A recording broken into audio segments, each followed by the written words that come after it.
Republican lawmakers are pushing for another short-term funding measure to avert a U.S. government shutdown at the end of this week. Let's get the latest now from Bloomberg News' Asia editor Jodi Schneider, who has been tracking all of this. So here we go again. Do you think they're going to be able to pull off a deal here at the last minute? Well, it certainly is the last minute, and it's usually the last minute in these kinds of things. They've already passed, since October, when funding ran out, October 1st, they've already had to pass 3 short-term spending bills. Yeah. And, of course, it does run out again at the end of this week. Republican lawmakers are trying to push for a short-term spending measure that would take it through February 16th, and then try to work out the broader spending issues, how much to allocate to domestic versus military programs, for instance. But there's another hitch now, is that the Democrats badly want to deal with this immigration issue, what to do about young undocumented workers in the U.S. who were brought there as children, the so-called dreamers. And now the Republicans are looking to try to isolate the Democrats on this issue, saying if they're wanting to deal with this, they want to bring it up as part of this whole spending bill, they're the ones who would have to deal with the fact that they could cause a shutdown. Yeah, everyone's just pointing fingers at each other, right. Really. And the president is trying to now make it about the Democrats, saying, hey, the Democrats are the ones that would cause a shutdown. And, of course, that's a real problem in an election year. So it's unclear whether the Democrats are going to push. But it looks like at this point the Republican leadership really wants to isolate that immigration issue and say they will deal with it separately.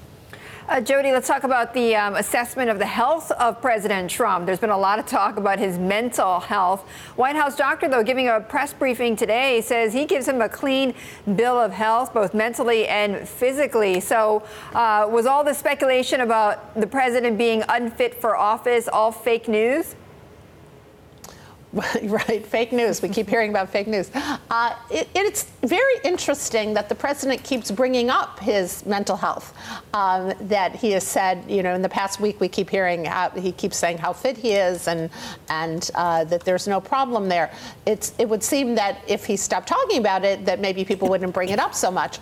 But at this stage, he has been given that clean bill of health. I mean, the issue really is a lot of these tweets.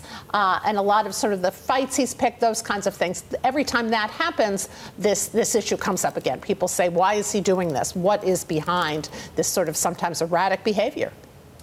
And, you're close to marking that 1-year anniversary of when he did take office as the president. And I just have a chart here that shows his approval ratings, #BTV6943, Jodi. And we've seen them tick up just slightly when it comes to his approval, but we're still pretty much near those lows that we have seen in the later part of last year. I mean, 1 year on, we have tax reform, we have deregulation in place now. I mean, are people more confident now of what the Trump administration can achieve than how they were feeling maybe a year ago?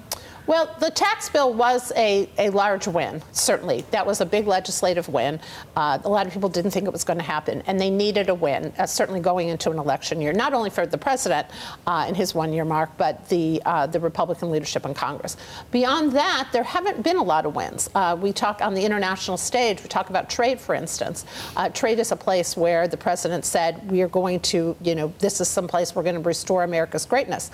Well, what's happened is America's become increasingly isolated. Yeah.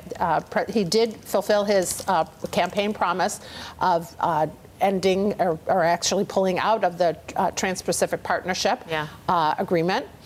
He did fulfill the promise of saying we're going to renegotiate NAFTA, but those negotiations are not going well, and the U.S. may walk away from that. He didn't actually end up labeling China a currency manipulator, which is something he said he would do. Kind of was a little softer on China that way, right. But basically has been isolating America on the world stage. So it's an extraordinarily mixed record for the first year, and not a lot has been accomplished, though a few things have. And a lot of what he has been doing has been trying to get to fulfill his campaign promises and to speak to that base. Yeah. And they still seem pretty happy.